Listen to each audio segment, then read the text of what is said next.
Vipi mdo popote ulipo, ni matumaini yangu kwamba uko salama kabisa, na karibu sana katika channel yetu ya Cambodia TV Vlog. Na kuambia siku zote kazi yetu ni kukuletea habari ambazo zina trend kwenye mitandao na habari ambazo zina trend huko ground kabisa. So Cambodia TV wanga tunasikiza ground, alafu tunakupasha vile kunaendelea. So siku ya jana bana, taifa la Kenya tuliweza kupatikana na msiba bana, yani tuliweza kumpoteza baba wa taifa, na tumekuwa tukiomboleza kutoka siku ya jana.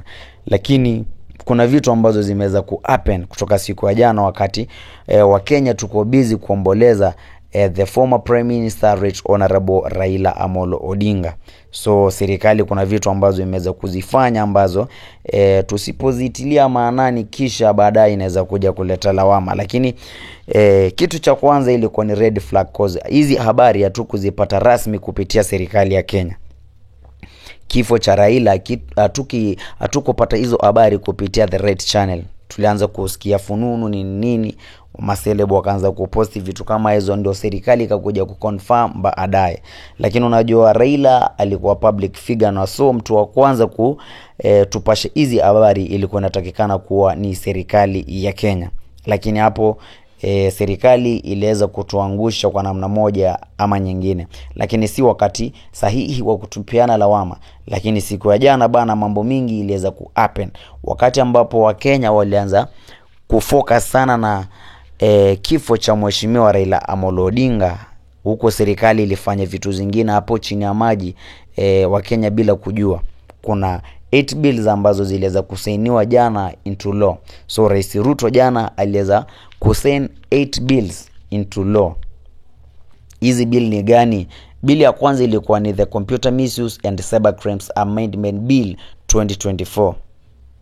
Hapa ni ule uhuru tu wa kuposti vitu zenye unatakanga eti kutusi mara rais, vitu kama hizo. So hizi ni ngori sana, yani unaweza chukuliwa hatua moja hatari sana, au sio? Na kuna the Privatization Bill 2025. Privatization Bill 2025. Hapa si unajua siku hizi serikali imekuwa ikiprivatize zile parastatos. Wanauza zingine wanazifanya zikuwe private, vitu kama hizo. So hiyo ishakuwa inasainiwa into law. Haya, bill nyingine ilikuwa ni the Wildlife Conservation and Management Bill 2023.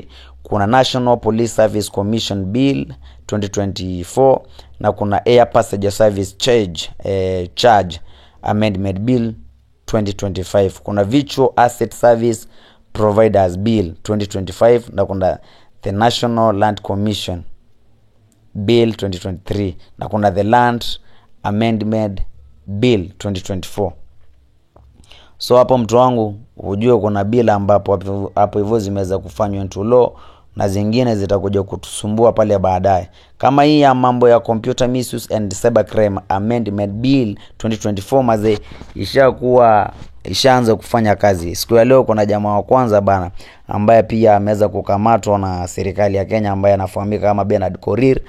Aliweza tu kuposti venye tumezoea nini, lakini ashabamba. Kwa hivyo tutegemee mambo tofauti after tushamaliza kumpumzisha mzee wetu Right Honorable Raila Amolo Odinga. Hivyo ndo Rais Ruto bana aliweza kufanya wakati tunaendelea kumomboleza Raila Amolo Odinga. Sijui kama ni ungwana, yani kama rais pia angengojea ya kwanza tumpumzisha mzee wetu, ndio sasa akuja sign hizo bill zake. Kama ni lazima asign, angekuja kusign baadaye after Raila Amolo Odinga ashapumzika, unaona. Lakini yeye aliona acha itumie hiyo fursa wakati ambapo tumefocus sana na kumpoteza Raila, na yeye afanye mambo yake ikuwe baada tu ya kumaliza kumpumzisha mzee wetu na kufocus vitu zingine, yeye atakuwa ashaanza kutekeleza zile sheria ambazo ashazisign into law. Sijui unachukuliaje hiyo issue ya Rais Ruto, lakini pia ni kawaida tu, mambo waga iko hivyo. Kila mtu kwa mission zake, na kuna wenye wanataka kuteka advantage ya hii story. So sina mengi, lakini unaweza nipatia maoni yako pale chini kwenye comment section, na kama ndo mara yako kwanza kabisa kutembelea channel yetu mtu wangu, na kuomba take a second or two and consider subscribing. Sina mengi mdau, acha tupatane tena kwenye next video. Adios.